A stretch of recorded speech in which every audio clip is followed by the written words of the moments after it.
their employment opportunities or skills, that means they earn more. Then obviously education will be addressed. The health status of families will be improved.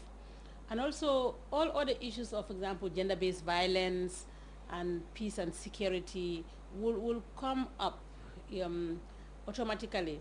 If you say women, obviously, encompasses or includes some young people, because some young people are women, and of course, that includes them. Now, even in the exclusion of that, young or women are the people that, more often than not take care of these young people. More often than not, you realize that it is the women that kind of care even for the young people more. Young people are even closer to the women, and that is why if the women are empowered, if the women are given the skill, the knowledge, it will kind of trickle down to the young people. And eventually the young people will benefit. And that is why empowering women, indeed is in the same line.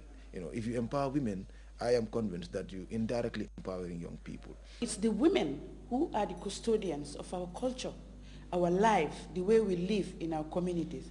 So there is no way that we can take tourism to the communities without involving the women. They are the basic. They are the custodians of our youth. They are the custodians of our culture, our history, our traditions. They are the ones that actually pass it from one generation to another. Let's just allow our children to be whatever they want to be. Really, that's what I feel. But sometimes also this caste system affects us. Yes, say you cannot be this, or otherwise you'll be a blacksmith, or you cannot be that, otherwise you'll be a leather worker. I mean, industry is all about leather and iron and so on. No, that's the reality. So we have to look at our socio-cultural setup as well, and encourage our young people to take on these opportunities that the government has to offer.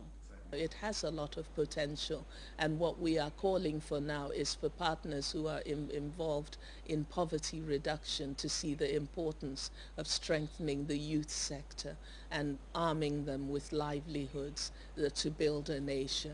The parameters for a successful GAM jobs intervention would be, for instance, somebody we've trained, we want to see that person qualify from that training program and then get established in that field of activity that he's been trained in, and of course start to work in that field, getting his livelihoods from it, whether it's under a scheme, whether he's self-employed or whether he's employed, but the basic thing is for him to be active and of course work to provide for himself, his family, and lead a better life, and of course contribute to national development. GAM jobs, as we stand, it's coming to an end 2011.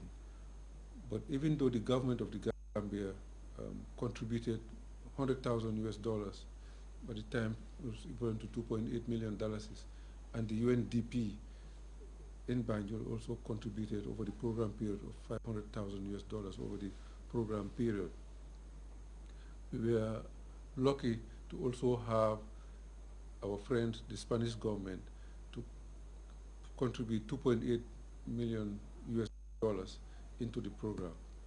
Overall, what we mobilized was not sufficient to cover all the programs envisaged at the inception of the program. Initially, of course, we had a gap, funding gap, when we started, and we continue to pursue other avenues to mobilize more resources. We were only able to attract funding from, secure funding, sorry, from the Spanish authorities. That is the $2.8 million.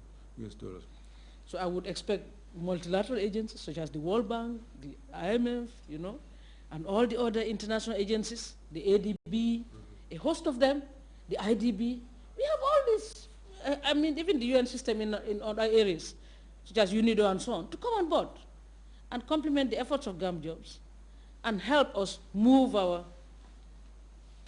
development forward. The Spanish have been giving a lot of funds into this.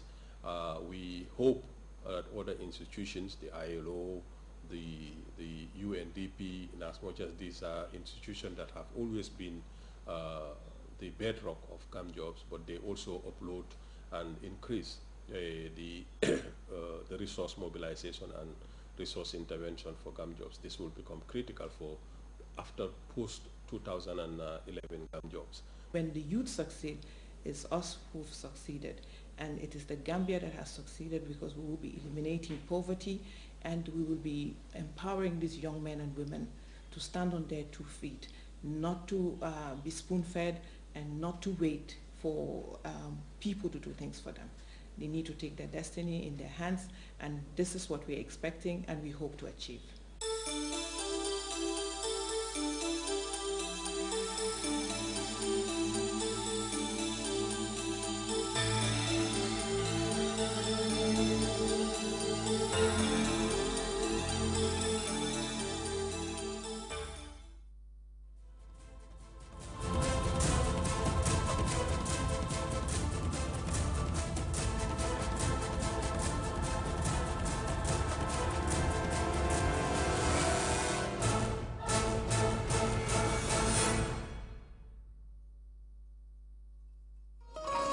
The Gambia, the smiling coast, Africa's smallest country, but a land of big opportunities. The Gambia, a country on the move, rapidly becoming an important hub for global transactions. It's a land of contrasts, traditional handicraft and high-speed modems, rustic dugouts and laden freighters, rich local cultures and cosmopolitan experiences. It's a land of warm, friendly people moving forward in the 21st century. We want to build a country that will be a model and a source of inspiration for the rest of mankind. Not only do we want to develop it fast, but we want to make it one of the best countries on the face of the earth. Everything about the Gambia just feels so positive at the moment. Everything is moving. Everyone you speak to, everything, it's growing. It's evolving at such a rate. In the 8 years since I was last in Gambia, things have, there's been so much construction, new hotels, new office buildings.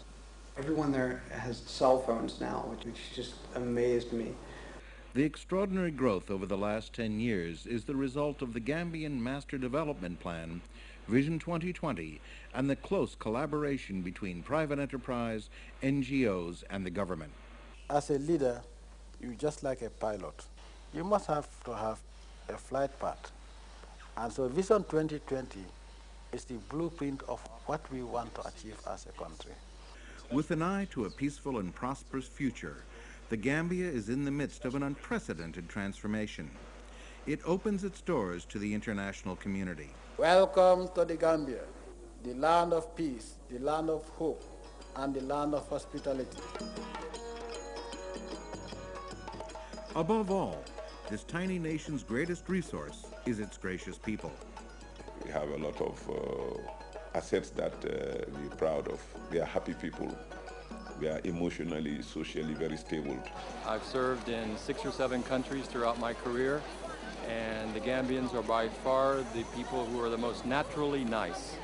In the Gambia, every smile is genuine. That is why we call the smiling coast.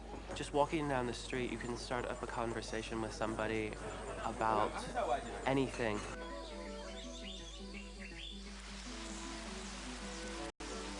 This small, tiny little country it transcends boundaries. The beauty of humanity and our greatness lies in our ability to live together peacefully. Here, diversity has been celebrated, and we celebrate culture by interacting with each other and by respecting each other. You come to the Gambia in the month of Ramadan, you think that the whole country is Muslim.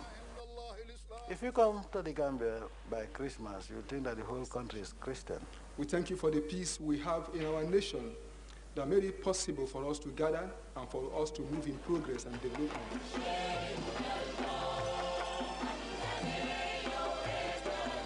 There's beautiful beaches here, plus there's the river to explore, there's the forest to explore, there's the local villages and the culture.